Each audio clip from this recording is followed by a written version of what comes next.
Assalamualaikum warahmatullahi wabarakatuh. Waalaikumsalam.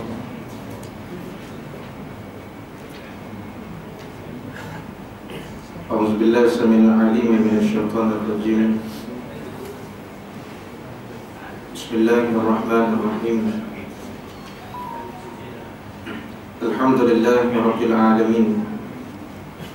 Wa bihi nasta'in 'ala umuri dunya waddin. Wassalatu wassalamu ala asyrafil anbiya'i wal mursalin imamil muttaqin sayyidina Muhammadin wa ala alihi wa ashabihi wa haqqa qadrihi wa miqdari bi sunnatihi ila yaumiddin.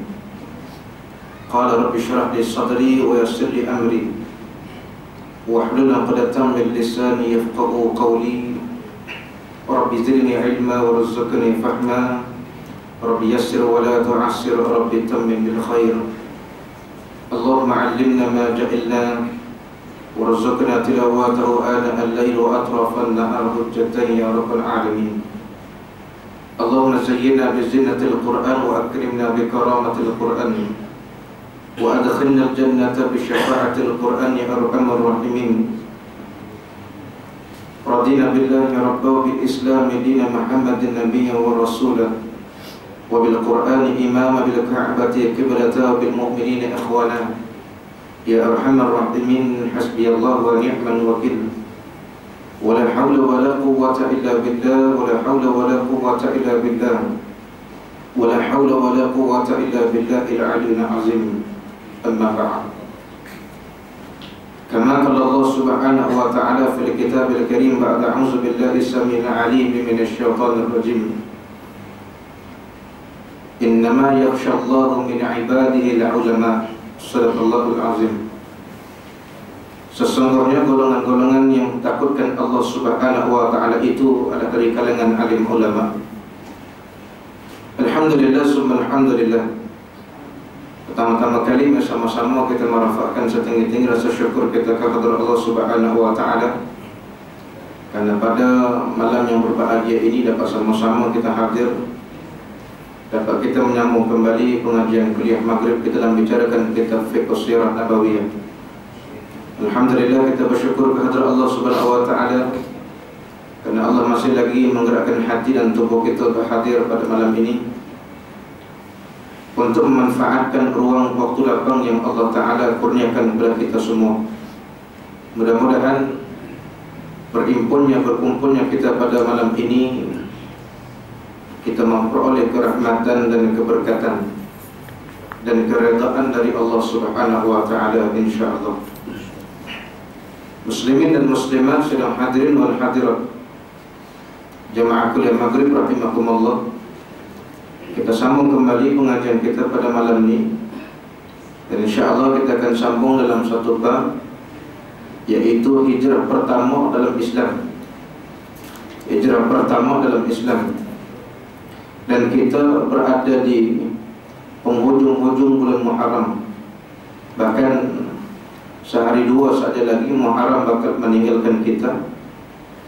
Mudah-mudahan dengan bulan Muharram ataupun disebut bulan hijrah, moga-moga kita berhijrah lebih mendekatkan diri kita kepada Allah subhanahu wa ta'ala. Mudah-mudahan juga amalan-amalan yang kita lakukan diterima di sisi Allah subhanahu wa ta'ala sebagai suatu amal jariah insyaAllah. Tuan-tuan dan puan-puan dirahmati Allah subhanahu wa ta'ala, bila sebut hijrah, kita sedia maklum ada dua golongan. Yang pertama golongan Ansar, yang kedua golongan Muhajirin, yaitu golongan yang menetap dan golongan yang berpindah-pindah. Itu kita maklum. Karena apa Allah Ta'ala meraihkan umat-umat Islam yang menaikkan fardu haji itu diraihkan tatkala memasuki bulan Muharram, yaitu kerana Allah Ta'ala ingin memberikan ruang baru dalam kehidupan mereka selepas mana mereka menyucikan diri mereka di hadapan Allah Subhanahu wa Ta'ala. Maknanya ialah berhijrah selepas mana kita mengabdikan diri kepada Allah Subhanahu wa taala. Diuji oleh Allah Subhanahu wa taala dalam proses hijrah Nabi SAW itu, diuji oleh Allah juga dalam proses hijrah pada mutaakhir ini. Apa yang dihadapi oleh Nabi SAW itu, maka dihadapi jugalah pada orang yang inginkan kebaikan di muka bumi Allah Subhanahu wa taala ini. Kita melihat bagaimana Umar Abdul Aziz rahimahullah taala, yang kita maklum akan kezuhudannya kepada Allah Subhanahu wa taala, seorang yang beriman dan bertakwa kepada Allah Subhanahu wa taala. Tatkala Umar Abdul Aziz mendapat jawatan baru sebagai khalifah daripada Bani Umayyah ketika itu, di mana hari yang kedua selepas dikebumikan Sulaiman ibn Malik, yaitu khalifah Bani Umayyah ketika itu, Umar Abdul Aziz dia mengatakan, aku tidak boleh lagi memakai pakaian seperti mana aku pakai sebelum aku menjadi khalifah. Yakni sifat zuhudnya Umar Abdul Aziz itu, sehingga dia cabutkan pakaian-pakaian yang ada di tubuh dia. Sehingga kan anak kepada Umar Abdul Aziz bertanya kepada ayahnya dia, wahai ayah, kerana apa kau berubah sedemikian? Kerana kata Umar Abdul Aziz, aku berubah dengan berpakaian seperti ini kerana aku nak merasai bagaimana kehidupan rakyat yang susah di bawah jagaanku, kata Umar Abdul Aziz rahimahullah ta'ala. Tatkala dia keluar rumah selepas subuh, baliknya tengah malam, tuan-tuan dan puan-puan, Umar Abdul Aziz merasakan penat yang sangat-sangat penat. Itulah cabaran bagi orang yang sentiasa mencari redha Allah Subhanahu wa taala itu. Tatkala mereka keluarnya subuh, baliknya sampai ke tengah malam, besok subuh keluar semula, mungkin isteri pun terasa hati, mungkin anak-anak pun terasa jarang berjumpa dengan ayah dan sebagainya. Terlampau penat, tuan-tuan dan puan-puan dirahmati Allah Ta'ala. Lalu terdetik di pikiran Umar Abdul Aziz. Umar mengatakan, pada esok pagi aku ingin bertemu dan berjumpa dengan seluruh rakyat-rakyatku dan ingin bertanya apakah masalah mereka dan aku cuba untuk selesaikan. Lalu Umar nak tidur, tuan-tuan dirahmati Allah. Tatkala Umar nak tidur, datang anak Umar berjumpa dengan ayah dia. Wahai ayah, bukankah ayah kata nak berjumpa dengan rakyat tadi, nak pergi tengok, nak pergi survey? Sebab kalau kita lihat dalam riwayat, Umar Abdul Aziz rahimahullah itu dia suka keluar dalam keadaan istilahnya orang tak tahu dia sebagai khalifah. Dia tak tahu, orang tak tahu dia sebagai khalifah. Maka kata Umar kepada anaknya, ayah akan keluar pada besok pagi dan bertemu. Apa jawab anak Umar? Kata anaknya berkata, wahai ayah, adakah ayah yakin pada esok pagi ayah diberikan kesempatan oleh Allah untuk bertemu dengan rakyat jelata? Disebabkan keimanan dan ketakwaan dan kezuhudan yang sungguh pada Allah itu. Lalu Umar Abdul Aziz rahimahullah pun bangun dan bersiap, sehingga ayah anaknya keluar daripada bilik dia tadi. Kata Umar Abdul Aziz, maha sucimu ya Allah, yakni kalimat subhanallah yang menggunakan aku anak yang sedemikian. Anak yang bagaimana? Yakni anak yang saleh yang kita maklum. Maka Umar pun bergegas, bersiap, dan Umar pun keluar. Tuan-tuan dan puan-puan dirahmati Allah Subhanahu wa taala. Kalau kita lihat dalam kitab Syarah Fathul Bari, bukan Fathul Bari itu nama lebih kurang saja, perangai tak sama dengan kitab tu kan? Kalau kita dalam kitab Syarah Fathul Bari, disebutkan proses Umar Abdul Aziz itu adalah proses hijrah, yakni proses berubah. Yang mana Umar mungkin ketika itu memakai pakaian yang mungkin lebih mahal sedikit daripada orang-orang awam sebelumnya. Maka Umar nak merasai akan kehidupan orang-orang yang fakir atau orang-orang yang susah, dan dia ingin melihat sendiri. Sehingga kata Umar Abdul Aziz, bagaimana aku ingin tidur nyenyak kalau ada rakyat jagaanku yang mungkin sakit ataupun kelaparan ataupun tak ada tempat tidur, sedangkan aku sedang tidur dalam satu tempat yang amat indah, kata Umar. Maka apakah yang aku boleh menjawab di hadapan Allah Subhanahu wa taala? Takutnya Umar itu sampaikan sedemikian, tuan-tuan dan puan-puan dirahmati Allah Subhanahu wa taala. Sehingga kan datangnya disebut dalam riwayat itu ketua polis ataupun pegawai polis datang untuk mengiringi dan memberikan kenderaan kepada Umar Abdul Aziz. Umar mengatakan, apakah semua ini? Jawab polis tersebut, ini adalah pengikut dan ini adalah keselamatan bagi kamu, hai Umar. Umar tidak mahu, tuan-tuan. Umar berubah dengan drastik istilahnya. Berubah dengan drastik. Disebabkan apa? Disebabkan ketakwaan kepada Allah Subhanahu wa Ta'ala. Sebab itu, tuan-tuan, kata Imam Nawawi rahimahullah ta'ala, 3 keadaan. Kita berada di perut kandungan ibu kita bersendirian seorang. Kita berada di alam barzakh kubur seorang. Dan kita berada di alam akhirat nanti pun seorang, tuan-tuan dan puan. Tidak ada sesiapa yang boleh membantu kita pun ketika itu, baik dalam perut, baik di alam barzakh di kubur, baik di akhirat. Tidak ada yang boleh membantu kita. Hatta orang tua kita, sahabat karib macam mana sekalipun, dia tak mampu menolong. Maka ketika itu yang boleh membantu kita, yang menyelamatkan kita, tak lain tak bukan ialah al-amal salih, amal-amal salih, amal-amal ibadah, amal-amal kebajikan, amal ketaatan yang kita lakukan di sisi Allah. Itulah yang akan membantu kita, tuan-tuan dan puan-puan dirahmati oleh Allah Subhanahu wa Ta'ala. Sebab itu, tuan-tuan, para sahabat radhiyallahu ta'ala ajma'in, tak kala mereka mendengar sahaja, mereka mendengar akan amalan Nabi SAW itu, maka sahabat akan pegang. Walaupun sahabat tidak bersetuju, tuan-tuan dan puan-puan, tapi sahabat tidak akan melenting, sehinggalah sahabat itu bertanya sendiri dengan Nabi SAW. Sehingga kan perbuatan ataupun perwatakan Nabi yang diam itu juga dianggap sebagai satu jawaban, kata Nabi SAW. Ini, tuan-tuan. Sebab itu kalau dalam kehidupan ada ijtihad, itu kita maklum, tuan-tuan. Bagi kita yang berpahamkan akidah Ahlussunnah wal Jamaah, ada 4 rujukan kita. Quran kita maklum, sunnati hadis kita maklum, apalagi ijma', yakni ijtihad ulama, termasuk yang keempat qiyas ulama, tuan-tuan dirahmati oleh Allah Subhanahu wa Ta'ala. Satu di awal muqaddimah anda menyatakan innama yakhshallahu min ibadihi ulama.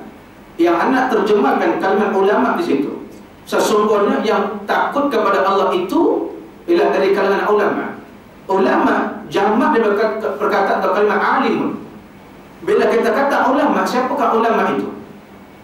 Mungkin kita maklum ulama itu seperti Tok Guru Aziz. Boleh sebut ya?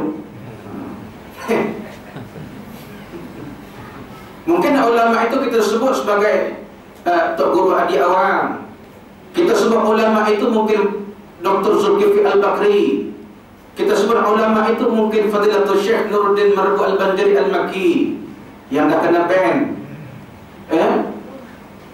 Itu dah tentu ulama, tentu dirahmati Allah. Tetapi kalau kita melihat dalam syarah tafsir, kalau kita melihat dalam syarah tafsir Ibnu Katsir rahimahullah, ataupun kita lihat dalam tafsir Pimpinan Ar-Rahman, itu keluaran edisi Malaysia, tuan-tuan. Itu yang sign pun mantan PM tuan-tuan tu, kawan tuan-tuan tu yang sign tu. Tapi tak tahulah setakat sign saja ke, Allah a'lam lah. Dalam syarah Ibnu Katsir dan dalam syarah Pimpinan Ar-Rahman yang anda rujuk, tuan-tuan dirahmati Allah, ulama di situ ada beberapa makna. Antaranya maksud ulama di situ ialah siapa dia? Orang yang sentiasa dekat kepada Allah Subhanahu wa Ta'ala. Orang yang sentiasa dekat kepada Allah itu disebut ulama. Yang kedua disebut ulama, orang yang sentiasa taqarrub pada Allah Subhanahu wa Ta'ala. Sentiasa taqarrub. Apa yang terjadi, apa masalah, apa ujian, apa cobaan, dia akan balik kepada Allah dahulu. Dia akan balik pada Allah dahulu. Yakni dia tidak takut, melainkan takutnya hanya diletakkan untuk Allah Subhanahu wa Ta'ala. Yang ketiga dikatakan ulama itu orang yang berilmu pengetahuan. Ilmu pengetahuan yang sebagaimana? Yakni ilmu pengetahuan din ataupun agama. Sebab itu meletakkan agama itu mestilah di atas, bukan di bawah. Sebab itu, tuan-tuan dan puan, kalaulah Malaysia ini sebuah negara Islam, tetapi kalau perundangan jenayah itu masih sivil di atas, jenayah syariah itu diletakkan di bawah ataupun tempat kedua, maknanya hukum itu masih belum lagi mengikut hukum-hukum yang terkandung dalam Al-Quran, tuan-tuan dan puan-puan dirahmati oleh Allah Subhanahu wa Ta'ala. Sekadar adalah nama jabatan agama, jabatan kemajuan, adanya pejabat agama Islam, adanya jabatan mufti dan sebagainya.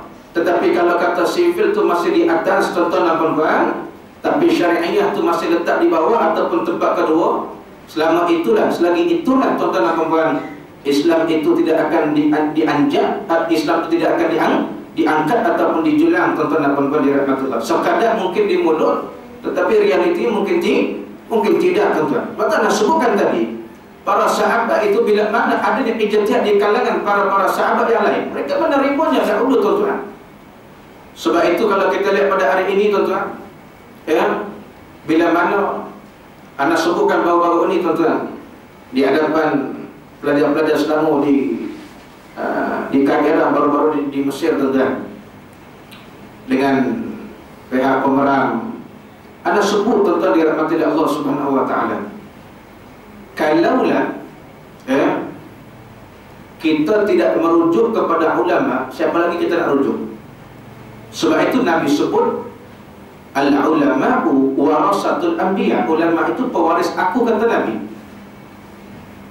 Ada benda yang bukan tak ada, yang mungkin sama dalam Al-Quran, maka jawabannya dalam hadis.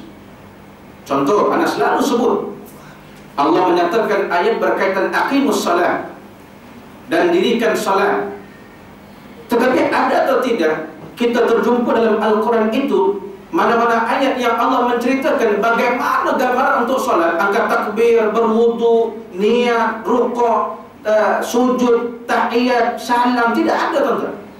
Maka di mana kita dapat?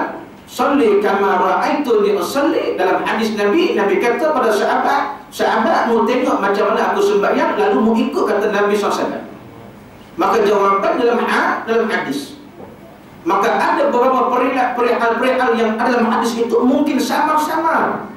Maka kita merujuk kepada ulama yang masyhur ataupun ulama yang mu'tabar, tuan-tuan dan puan. Pada hari ini bila mana dalam khutbah Jumatan dan sebut, tuan-tuan, kita berada di bulan Muharram, kita berada di bulan Hijrah, tetapi kita melihat akan penindasan terhadap Islam. Kita melihat akan penindasan terhadap Islam. Pada bulan ini juga, tuan-tuan, mahkamah mengizinkan transgender, lelaki boleh berpakaian seperti wanita. Sedangkan nak berhijrah lebih baik mendekatkan diri pada Allah Subhanahu wa taala, tapi yang berlaku bukan lebih baik pada Allah. Menjadi semula zaman jahiliyah, bahkan lebih hina, lebih teruk dari zaman jahiliyah Nabi SAW. Sebab itu kalau jahiliyah zaman Nabi SAW, dilahir anak perempuan, mereka tanam hidup-hidup. Mereka beranggapan anak perempuan itu tidak boleh memberikan apa-apa manfaat. Mereka tunggu kelahiran anak laki, tuan-tuan dan puan. Tapi hari ini bukan lahir anak laki, anak perempuan, tak kira laki perempuan, dibuangnya, dicampaknya, dipamnya dalam bol buang air besar itu, dicampak dari tingkat 11 ke tingkat bawah sekali, hancur berkecai, terburai perut budak tersebut. Dan yang terbaru di kolong kubu pagi tadi, tuan-tuan, dia tanam hidup-hidup, tuan-tuan, dirahmati oleh Allah Subhanahu wa taala. Binatang yang tak ada akal, yang tak mampu fikir itu pun Masya Allah sayang anak dia, tuan-tuan. Anak kucing, jangan tanya bapak kucing itu siapa, tak kenal, tuan-tuan. Anak ayam, jangan tanya bapak ayam itu siapa, tuan-tuan. Jangan tanya. Anak burung, jangan tanya bapak burung itu siapa, jangan tanya. Tapi tengok Masya Allah, tabarakallah, dia boleh jaga, dia boleh belai anak dia, tuan-tuan, sampai dia besar, sampai pandai jaga diri, sampai pandai cari makan sendiri. Dia pun lepas, dah tak mula nak buat apa, mungkin pasal mungkin suka, kata dia. Tuan-tuan, di mana sifat piti pula? Mana sifat kasih sayang kita? Mu tengok anak tersebut, ya Allah, nak keluar anak satu azab, tuan-tuan. Lepas tu boleh campak, boleh buang anak tersebut sana sini. Adakah mu rasa selamat ketika itu? Mu takkan selamat. Satu dalam hadis Nabi sebut, anak ini nanti di akhirat akan bangun dan bangkit meminta keadilan dari Allah Ta'ala. Itulah ibuku, itulah ayahku, ya Allah, yang dulunya mereka buang aku, mereka tanam aku, mereka campak aku, ya Allah. Apa mu nak, kata Allah? Aku inginkan keadilan daripada-Mu untuk aku, wahai Tuhan, wahai Allah. Tuan-tuan, sebab itu kadang-kadang di dunia lagi kehidupan mereka tak aman, tak tenang. Disebabkan apa? Allah menggelisahkan kehidupan, Allah menggelisahkan diri mereka, tuan-tuan dan puan-puan dirahmati oleh Allah Subhanahu wa taala. Sebab itu muslimin muslimat dirahmati oleh Allah Subhanahu wa taala. Benarlah kata Nabi dalam hadis sahih Imam Bukhari, Nabi kata, zaman jahiliyah itu, wa man atraka bi jahiliyatin wa man abda min fid dunya al akhir. Nabi kata di akhir zaman nanti akan wujud semula, akan datang semula, akan kembali semula zaman jahiliyah itu, kata Nabi SAW. Sahabat bertanya, wa ma min sababi ya Rasulullah? Pasal apa zaman itu boleh berulang kembali di akhir nanti ya Rasulullah? Disebabkan apa, kata Nabi? Laisa min amir faqad aba wa mankum ahkam ilallah. Disebabkan pemimpinnya, disebabkan ketuanya tidak takut terhadap Allah Subhanahu wa taala, maka hancurlah bawaannya juga, kata Nabi SAW. Maka zaman itu berulang pada hari kita lihat, tuan-tuan dirahmati Allah Subhanahu wa taala. Sebab itulah kalau hari zaman orang benci ulama, orang benci Islam, tuan-tuan, orang yang jelas memburukkan Islam, mengkaburkan Islam itu dijurang, diangkat, diberikan ruang, diberikan tempat, diberikan galakan dan sebagainya. Bagi kita orang mukmin jangan pelik, minta jauhlah dari Allah Subhanahu wa taala. Sebab tu kalau kita ke belakang semula, tuan-tuan dan puan-puan dirahmati Allah Subhanahu wa taala, siapakah zaman Nabi SAW antara golongan yang suka menentang dakwah Nabi? Tak lain tak bukan siapa dia? Tan Sri Abu Lahab, tuan-tuan. Ada orang dia lurus bin bendul, tuan-tuan. Dia tanya aku semula lepas kuliah, Ustaz, zaman Nabi ada Tan Sri ke? Dari sebelum tuan-tuan tanya aku jawab balik, tak ada lah Tan Sri tu. Pasal apa duk lurus sangat? Anak letak je lah. Siapa dia? Itulah Tan Sri Abu Lahab. Siapa Tan Sri Abu Lahab ni? Menteri Kabinet kepada Datuk Seri Abu Talib. Itulah, tuan-tuan. Tu. Apa tugas Abu Lahab, tuan-tuan dirahmati Allah? Tidak senang akan melihat perjalanan tugas dakwah Nabi, tak pernah senang. Sehingga Allah rakamkan dalam Al-Quran, kita maklum, disusul dalam ayat juz'u amma dalam suratul Lahab, tabbat yada abi lahabi wa tab, celakalah wahai Abu Lahab, sampai Allah melaknati Abu Lahab sampai kiamat. Kerana apa? Kerana menentang atau mengganggu akan kerja tugas dakwah Nabi SAW. Tuan-tuan, sebab itu makna untuk menuju akhirat itu, makna itu samalah seperti mana Nabi hadapi. Kita yang nak menghadapi akhirat itu, maknanya, rintangannya samalah, tuan-tuan. Lepas tu kalau hari ini, tuan-tuan dirahmati oleh Allah Subhanahu wa taala, tapi tak tahulah, dengar macam Syekh tu merajuk, tuan-tuan. Syekh tu macam merajuk tu nak balik tu kan. Tapi kita halang nak telefon Haji Zul, PA dia yang kat Malaysia, tuan-tuan. Tu Haji, betul ke saya nak balik ni? Kalau ikut cerita dia nak balik lah.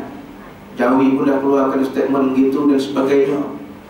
Itu yang Dr. Zulkifli Al-Bakri itu panggil, tuan-tuan. Bukan panggil nak siasat, dah. Panggil nak muzakarah, bincang. Dia sendiri pun kena ujian juga, tuan-tuan. Dr. Zulkifli itu, dia pun dah tersilap langkah, tuan-tuan. Salah orang kita lantik, dia kata, tuan-tuan. Tapi apakan daya, tuan-tuan? Sebab nak cakap dulu, tuan-tuan, nak jadi mufti ni, orang ni macam tu lah, tuan-tuan, yang sebaik-baiknya. Yang pakar dalam bidang tasawuf, yang pakar dalam bidang sufi, dalam bidang hikam, orang yang pakar, tuan-tuan.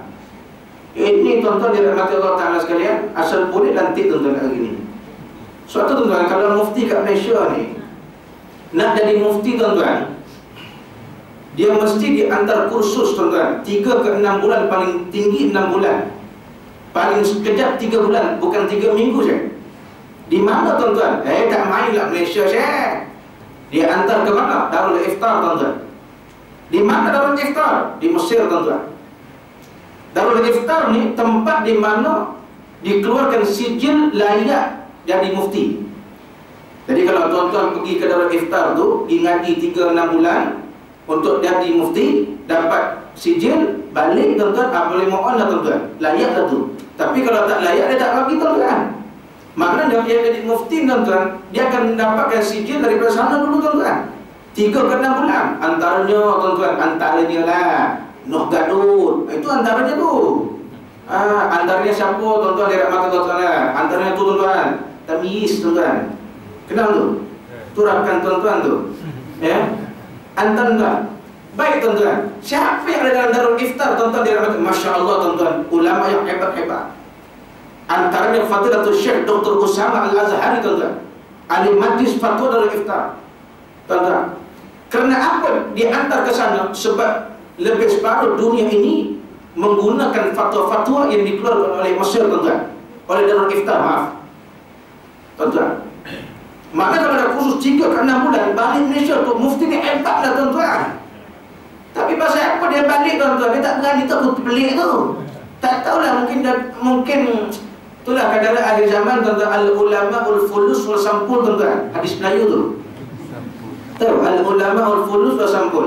Jangan cari tuan-tuan kamus Marbawi, kamus Arab, memang tak jumpa masuk sampai kiamat tuan-tuan. Tu. Ini yang berlaku hari ni tuan-tuan. Ya. Betul. Hari ni ulama-ulama dihina, ulama-ulama dicaci, Islam itu dipijak-pijak tuan-tuan, seperti SIS, Sister in Islam, yang hari ini berani untuk mencabar majlis fatwa Selangor antaranya. Kerana apa dia berani cabar majlis fatwa Selangor tuan-tuan? Sebab yang haramkan pergerakan dia Selangor saja. Lagi 13 negeri tak fatwa haram, sebab tu dia berani tuan-tuan. Lepas tu kata Dr. Usama tuan-tuan, ahli majlis fatwa Darul Iftar, bila mana sesebuah negara mengeluarkan fatwa, mesti sepakat dia kata. Kalau tidak sepakat, maka orang akan pijak hukum itu atau orang akan pijak fatwa tersebut. Betul lah tuan-tuan. Tu. So kita ni 14 negeri, 14 fatwa, yang pening kepala. Ustaz Selangor kata haram rokok, Johor makruh. Ustaz, macam mana ni Ustaz? Kalau nak hisap kena pergi Johor sekejap lah. Kamu tak fikir pula betul tuan-tuan minyak pula, kapal terbang naik tiket pula tuan-tuan. Pasal dia kata Selangor haram sah. Bila kata makruh, makruh boleh buat lagi dia kata. Nampak tuan-tuan dirahmati oleh Allah Ta'ala. Pasal apa Johor kata makruh Ustaz? Tak tahulah, mungkin mufti dia sama rokok juga katanya. Agaknya lah tuan-tuan. Tu. Kita Malaysia 14 mufti tuan-tuan. 14 tau. Mana ada kat dunia ni 14 mufti tuan-tuan. Negara yang paling ramai umat Islam ada, Indonesia tuan-tuan, pun 1 mufti tuan-tuan. Kita 14 tuan-tuan. Hukum hakam tuan-tuan, al-haru wal-biru tuan-tuan, al-tunggang wal-langgang. Ini yang berlaku tuan-tuan. Akhirnya manusia dalam keadaan kekeliruan. Betul, hati-hatilah tuan-tuan. Anda sebut tuan-tuan dirahmati Allah Ta'ala baru-baru ni tuan-tuan di istana tuan-tuan, untuk pengajian tuan-tuan. Anda sebut, walau depan tu siapa sekalipun, benda anda kena bagi tahu tuan-tuan. Bila mana hari ni sistem Islam bangkit tuan-tuan dirahmati Allah Ta'ala. Lama dah dia terkubur tuan-tuan dirahmati Allah. Lama dah. Tapi bagaimana dia boleh bangkit semula tuan-tuan? Itu soalan yang timbul, macam mana boleh bangkit balik Ustaz? Dia bukan baru ni tuan-tuan, lama dah, 1997, lama dah tuan-tuan. Mereka mengatakan mereka memperjuangkan hak wanita Islam, mereka kata. Sehingga berlaku kekeliruan. Hari ini banyak kekeliruan tuan-tuan. Apatah lagi yang jadi peguam kepada SIS itu pula adalah seorang yang berkelulusan daripada UIM, Universiti Islam Madinatul Munawwarah. Memang seorang ustaz yang mengambil jurusan syar'iyyah wal qanun, bukan jalan salah tuan-tuan. Ambil jurusan syar'iyyah wal qanun. Itulah undang bidang yang anda ambil dulu tuan-tuan, bukan jalan-jalan tu. Apabila mereka menggunakan satu pahaman ataupun kitab-kitab yang tidak muktabar, yang tidak masyhur, yang tidak mursyid, itu yang menjadi kekeliruan pada hari ini. Anjing boleh pegang dan sebagainya. Orang pun keliru. Ustaz kata tak boleh, tapi ustaz yang dalam speech tu kata boleh. Ustaz Iqbal, Ustaz Zul, dia kata boleh. Ustaz Zul tu yang kata boleh. Macam mana dia kata boleh? Dia sebut Daniel, dia sebut Nas, dan ada kitab lagi ustaz, nama ulama lagi. Sebab tu tuan-tuan, yang dengar tu siapa? Kalau yang dengar orangnya seperti tuan-tuan dan puan-puan, mustahil akan mengiyakan tuan-tuan. Pasal apa? Kita maklum benda tu tak boleh tuan-tuan. Suatu kalau kamu nak memberitahu satu hukum pada masyarakat, janganlah ambil satu hukum yang tidak qat'i, yang tidak sepakat, kamu bawa. Kalau dia mengatakan ada kitab nama sekian, ada dalil sekian, membolehkan, tak ada masalah, bukan hukum ulama, bermakna dia telah menafikan hadis Nabi SAW. Sedangkan Nabi sebut, kalau sekadar nak pegang-pegang, nak dokong-dokong, nak belai-belai, apa lagi? Nak usap-usap, itu jelas hukumnya haram. Tuan-tuan, itu jelas, itu kan hadis. Maka ulama menguatkan lagi. Maka kita tidak nafi, tuan-tuan, kalau ada khilaf dari kalangan ulama mazahib, ulama mazhab dalam kitab Arba'atul Bidatul Mazahib, perbandingan 4 mazhab. Kita maklum Syafi'i ada khilaf, Hanafi ada khilaf, Hambali ada khilaf, Imam Abu Hanifah ada khilaf, dan Imam Maliki ada khilaf. Tetapi tuan-tuan dan puan-puan, dalam masalah contohnya seperti air itu, dia bukan khilaf, dia ijma'. Tetapi dalam mazhab seperti Malikiyah contohnya, mereka membolehkan baik basah baik kering. Kamu nak boleh, fadal, mafi muskilah. Tetapi bagi kita tuan-tuan dan puan, kita tidak berpegang dan tidak berpahamkan kepada pandangan mazhab atau ulama Malikiyah, maka tidak ada pun tuan-tuan. Kalau kitabnya memang anda tidak menafikan, kitab itu memang ada, tuan-tuan. Mungkinlah, ialah orang seperti kita, mungkin kita tidak tahu tuan-tuan. Tiba-tiba yang cakap tu ustaz, tuan-tuan, dia sebut kitab, sebut dalil, yang kita pula yang cakap ustaz, ada kitab, ada dalil, ada nas, takkan pula tipu. Itu orang seperti kita mungkin. Tapi contohlah kalau adalah orang-orang hebat ulama dapat tu contohnya, mungkin dia akan bangun, dia akan pertikai menggunakan pandangan atau hujah yang boleh mengeliru, yang boleh mengelirukan. Begitu juga sistem Islam, tuan-tuan, yang mereka mengatakan mereka memperjuangkan hak wanita dalam Islam, dan mereka menggunakan satu dalil ataupun nas-nas yang tidak boleh dipergunakan pada hari nas yang telah dimansuh oleh Nabi SAW. Yang tidak ada pemaksaan dalam berhijab ataupun tudung. Sebab itu pengasasnya Profesor Dr. Banyak Wadud, tutul kala syukur. Itu pengasasnya, kita maklum, tuan-tuan, yang pernah mengajar di UAE, kontraknya 3 tahun tapi ditamatkan tak sampai setahun sebabkan pergerakan dia, tuan-tuan, yang bertudung comel pada awalannya, mukanya bersih awalannya. Kalau tak gambar dia, anak pernah 2 kali berhadapan dengan dia ketika kes tahun 2004 dulu, tuan-tuan. Tapi kalau tak gambar yang hari ini, Masya Allah, tuan-tuan, na'udzubillah, melihat wajahnya seperti dibakar, wajah hitam, tuan-tuan.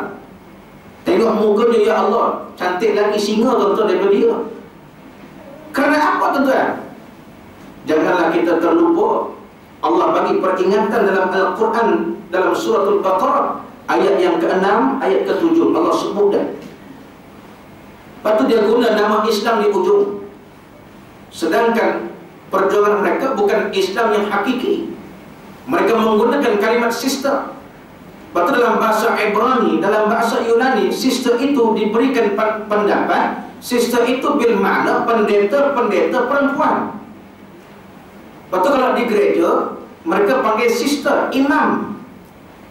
Mereka memperjuangkan hak wanita yang dikatakan Islam menindas hak wanita.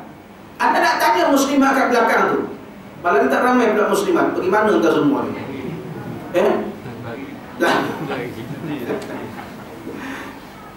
Apa tadi? Ukur ilmu dia hebat. Apa tadi nak tanya? Yang mana hak wanita dalam Islam yang Islam tindas? Cuba cakap. Yang dia tekankan apa dia? Poligami. Itu dia tahu, kan? Dia kata perempuan tertindas sebab poligami. Sebab suami kahwin lebih 1, 2, 3, 4 dan sebagainya. Tertindas. Kalau mau pandang itu saja, bab lain tak tertindas, mana boleh, tuan-tuan? Mereka tak boleh menerima. Mereka tidak boleh menerima. Satu, mereka minta kalau lelaki jadi imam, perempuan pun jadi imam. Seperti pendeta mereka di gereja, ada sister atau imam perempuan. Cuba bayangkan, tuan-tuan, kalau imam maghrib tadi, tuan-tuan, ustazah, tuan-tuan, apa jadi? Agak-agak, tuan-tuan, saat pertama, tuan-tuan, nak rukuk pun tak rukuk, tau. Imamnya rukuk, yang belakang tak rukuk, tuan-tuan, sikit yang tuan, kepala angkat lagi, tuan-tuan. Sebab itulah, tuan-tuan, Allah lantik lelaki, Allah lantik perempuan, Allah tahu dah. Allah Al-Musta'an, dia maklum dah. Sebab tu Allah letakkan perempuan di belakang dan bertabir, Allah letakkan muslimat lelaki di hadapan. Cuba kalau muslimat di depan, lelaki di belakang, apa jadi? Apa rupa dia, tuan? Kalau lelaki jadi jurnikah, perempuan pun jadi jurnikah. Tak nyaya, tuan-tuan. Silap gaya pengantin lelaki bukan nikah dengan isteri, tak nikah dengan jurnikah, tuan-tuan. Pasal apa? Alamak, jurnikah lebih cun daripada bakal isteri aku, dia kata. Apa macam? Aku nikahkan nikah, dia jawab, aku nikahkan balik. Dia nikah dengan jurnikah. Allah bukan bodoh, na'udzubillah, tuan-tuan. Kalau lelaki boleh lepas talak, kami perempuan pun tuntut boleh lepas talak juga. Nyaya ramai pak duduk dekat kedai kopi, tuan-tuan. Ramai orang duduk kat Al-Bidayah wan Nihayah, tuan-tuan. Depan saja Mahmud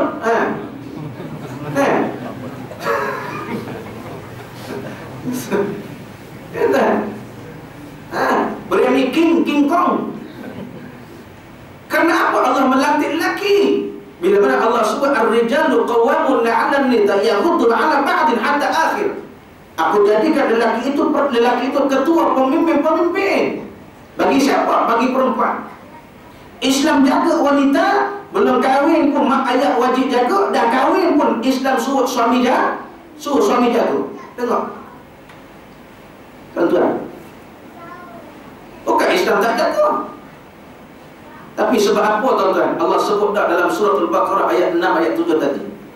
Innal ladzina kafaru sawa'un 'alaihim a anzartahum am lam tunzirhum la yu'minun.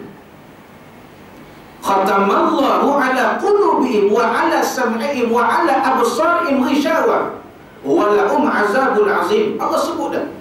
Sesungguhnya orang yang ingkar, yakni orang yang kufur kepadaku, kata Allah, mereka mengatakan kepada Tuhannya, mereka mengatakan kepada Allah, sesungguhnya kami beriman dengan apa yang kau turunkan. Apa kata Allah? Am lam tundirhum la yu'minun. Sesungguhnya kau tak pernah pun beriman pada aku, kata Allah. Luaranmu saja, dalamanmu tidak, kata Allah Subhanahu wa ta'ala. Lepas tu baru-baru anak balik ngajar, tuan-tuan, tengok sikit lah. Itu pun sakit hati, tuan-tuan, tak payah tengok lah, tuan-tuan. Bila mana sesi di TV3 beberapa hari, 2 hari lepas, tuan. Nek dia wawancara, tuan-tuan. Nek, dialog apa tu TV3, tuan. TV3 suku tu. Anak bukan tengok lah, dia tekan tengok. Oh, tiba-tiba dia tanya, jawab macam ustaz lah, tuan-tuan. Perkara furu'iyah, perkara khilafiyah, Quran sebut gini. Pandai pula sebut ayat Quran tu, tapi hukum Quran mu tak nak guna, tuan-tuan. Ini Allah sebut dalam surah Al-Baqarah tadi, ayat yang ke-6 tadi ni, tuan-tuan.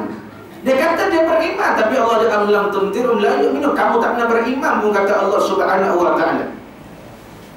Kata nak sebut, jangan pernah tertipu dengan diayah ataupun diayah syaitan. Semayang bagus dah, Allah bagus dah semayang, tuan-tuan. Kita rasa kita beriman dah, tuan-tuan. Sedangkan jelas adanya sifat kemunafikan dalam kehidupan itu. Apabila terang-terangan tidak mahu menggunakan syariat itu sebagai panduan dalam kehidupan. Anda bagi contoh, tuan-tuan. Abdullah bin Ubay Sa'lul wal Ba'lul tu, tambah sendiri Ba'lul tu. Ba'lul tu pun bukan ayat tak elok pun. Pasal apa kita tak nak cakap? Pasal apa ustaz-ustaz tak cakap? Kenapa baru sekarang nak bagi tahu? Dah keluar video tu katanya, kita kena jawab lah. Memanglah tak nafi Ba'lul, Muhammad al-Ba'lul itu adik kepada Harun ar-Rasyid yang makamnya di Turki, tuan-tuan dirahmati oleh Allah Subhanahu wa ta'ala. Mungkin oleh kerana kalimat itu dah tak digunakan, dan orang kita pula bila sebut Ba'lul ni satu ayat yang negatif, yang persamaannya mungkin macam bodoh istilahnya. Maka kita nak guna pun bila sebut Ba'lul orang marah. Sedangkan Ba'lul itu seorang wali Allah. Jadi kalau orang panggil kita Ba'lul, Ba'lul, amin aja lah. Mana tahu tuan-tuan jadi macam Ba'lul seorang wali. Sampai bila nak jadi macam wali, tuan-tuan? Itu Abdullah bin Ubay, tuan-tuan. Siapa dia? Adakah dia seorang Kristian, dia seorang Hindu, dia seorang Buddha? La. Seorang Muslim, seorang Islam yang solat di belakang Nabi SAW. Bahkan kita buka, kalau ini kitab Syekh Ahmad Al-Buti, kita lihat dalam kitab Fiqh Sirah Asy-Syaikh Syekh Qutb rahimahullah ta'ala. Syekh Qutb menuliskan semua dalam kitab Fiqh Sirah. Jadi yang kedua muka surat 170 sampai 175 tak silap kanan. 5 muka surat itu tuan-tuan diceritakan tentang kepribadian Abdullah bin Ubay As-Sahlul. Sahlul itu gelaran dia, gelaran keluarga dia, tuan-tuan dan puan-puan. Abdullah bin Ubay siapa? Dia seorang Islam. Bahkan dalam riwayat menceritakan Abdullah bin Ubay salat betul-betul di belakang Nabi SAW. Makna belakang, duduk dia berdiri sebelah kiri, sebelah kanan Bilal, maaf, sebelah kanan Bilal, tuan-tuan. Dia tak pernah salat di ujung-ujung belakang tengah, tak pernah. Bahkan Abdullah bin Ubay akan datang awal ke masjid. Bahkan diriwayatkan Abdullah bin Ubay tak pernah hadir tatkala azan belum berkumandang, sebelum azan sampai dah, tuan-tuan. Kita tuan-tuan imam bagi salam baru sampai. Husnuzan lah, mungkin jalan jam. Maghrib pun awal, tuan-tuan. Anak tadi sampai-sampai tengok pasal apa kereta ada sebiji je. 4-wheel drive, tak tahu siapa punya. Selalu banyak nak kata. Anak kata masjid ada program tu. Risau juga tak ramai malam ni. Tak ramai tu balik tidur, tuan-tuan. Tengok-tengok ramai tu tak jadi balik, tuan-tuan. Baik. Tak pernah hadir sebelum azan, tuan-tuan. Dia akan hadir awal. Bahkan bila Nabi menyampaikan tazkirah, di manakah Abdullah bin Ubay, kata Abu Bakar, aku sentiasa melihat Abdullah itu berada di sebelah kanan Nabi, yakni lutut dia berlaga dengan lutut Nabi SAW. Masya Allah, tuan-tuan. Lutut tuan-tuan pun jauh dengan lutut aku ni. Duduk pun belakang-belakang, tuan-tuan. Pasal apa? Senang nak cabut lari, tuan-tuan. Tak dapat jawab, lari je. Bayangkan, tuan-tuan. Tapi apakah kerja dia di belakang Nabi SAW? Dia berpakat dengan Abu La'ab bagaimana menghancurkan dan menggagalkan tugas dakwah Nabi SAW, yang mengatakan dia nak menyebarkan Islam bersama Nabi SAW.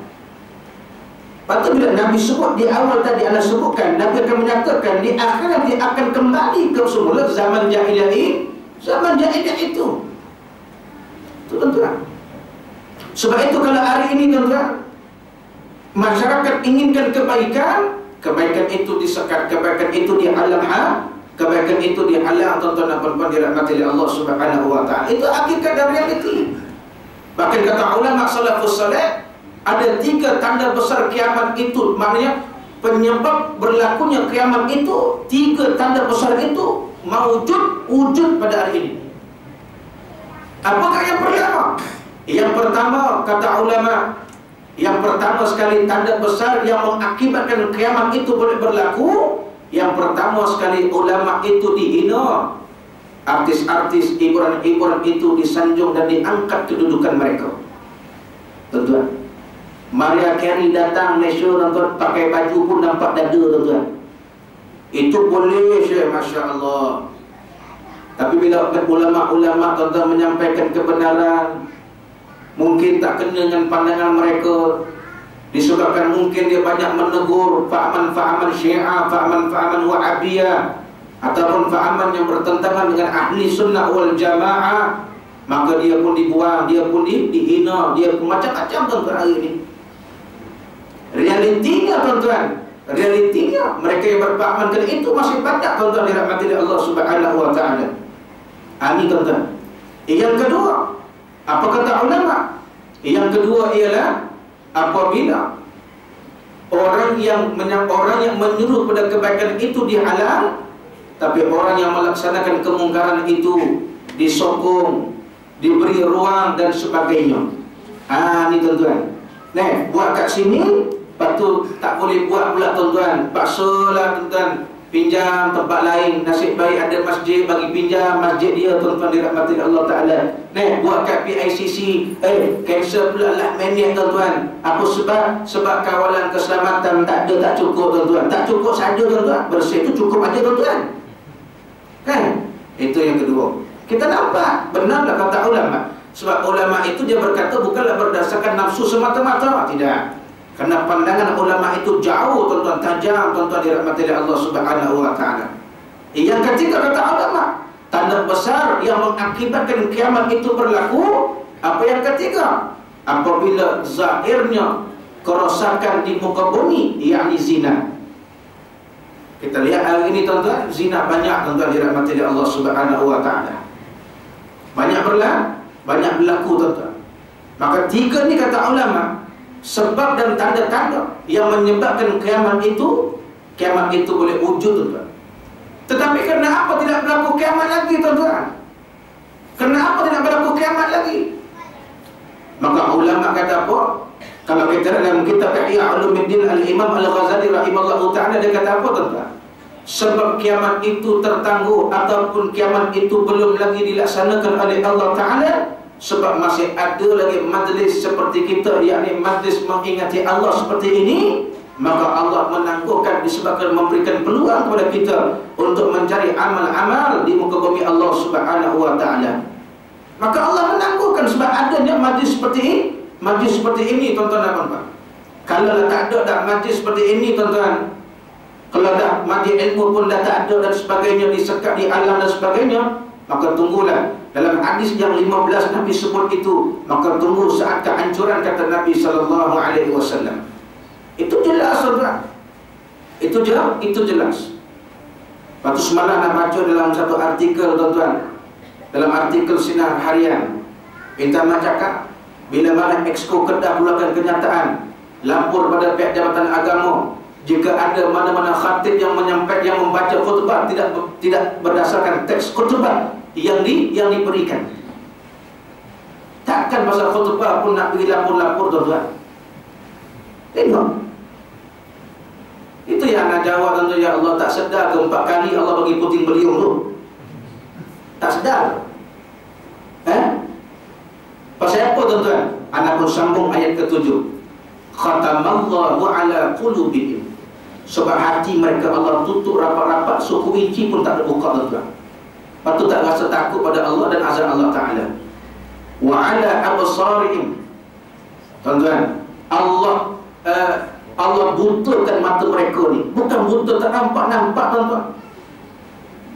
Allah butakan penglihatan mereka, tak nampak akan kebesaran Allah Subhanahu wa taala. Wa ala sam'ihim, Allah sebut kami tulikan telinga mereka, kami pekakkan telinga mereka, bukan pekak tak dengar. Yang Allah tulikan daripada mendengar kalimat-kalimat Allah Ta'ala. Wa idza tuliyat 'alaihim ayatu zadatuhum imanan wa 'ala rabbihim, hatta akhir ayat. Sesungguhnya orang-orang yang beriman itu tak kala mereka mendengar akan ayat-ayat Allah, mereka melihat akan kebesaran Allah Subhanahu wa taala, zadatuhum imanan, maka bertambahlah iman mereka kepada Allah, yakni bertambahlah sifat takut kepada Allah Subhanahu wa taala. Maka mereka termasuk golongan yang paling beruntung di sisi Allah Subhanahu wa taala. Ini tuan-tuan, ini yang paling kita takut. Kalau Allah dah tulikan telinga kita tuan-tuan, dengan azan pun buat doa aja tuan-tuan. Kedai makan depan masjid azan kuat-kuat tuan-tuan, speaker dia tambah supaya orang datang, tapi boleh dengar buat doa, boleh tambah makan, tak bergerak, tak ganjak, tak bangun tuan-tuan. Allahu Akbar. Iman bermasalah, dalaman rohani masalah tuan-tuan. Walau nama rohani pun sekali, kadang dia pun masalah tuan-tuan. Pasal apa? Nama saja tuan-tuan. Rohani memang dalaman tuan-tuan. Betul, tanda orang beriman, kata Imam Ghazali, tak kala mereka mendengar akan seruan dan panggilan Allah, maka mereka bergegas untuk menyahut akan perintah Allah Subhanahu wa taala. Seperti mana berlaku pada Sayyidina Ali karramallahu wajhah. Sakit teruk tuan-tuan, sehingga dikatakan Sayyidina Ali tak boleh bangun daripada katilnya, daripada tempat tidurnya. Zaman tu tak ada katil macam kita tuan-tuan, ada pakai pelepah tambah dan sebagainya, sehingga diriwayatkan badan Nabi tak kala bangun, kata Sayyidatina Aisyah, akan berbentuk-bentuk pelepah tambah di belakang badan Nabi SAW. Kita tak ada bentuk tuan-tuan, ya ada bentuk betul tuan-tuan, ada mengalir kat pipi kanan kiri kita tuan-tuan. Pleno sedap tidur sampai azan subuh pun tak jaga tuan-tuan, pecah speaker tuan-tuan. Bayangkan tuan-tuan, speaker pecah, kita tak sedar tuan-tuan. Sebab tu tuan-tuan, anak selalu sebut, orang yang azan subuh ni janganlah azan lagu Endokilau tuan-tuan. Dah lah waktu subuh tuan-tuan. Dia azan pula tuan-tuan macam dok kilau tuan-tuan. Manalah elok orang bangun tuan-tuan pun landing balik tuan-tuan. Lepas tu azan subuh dia kena deras. Dia kena kuat. Tak berlagu pun tak.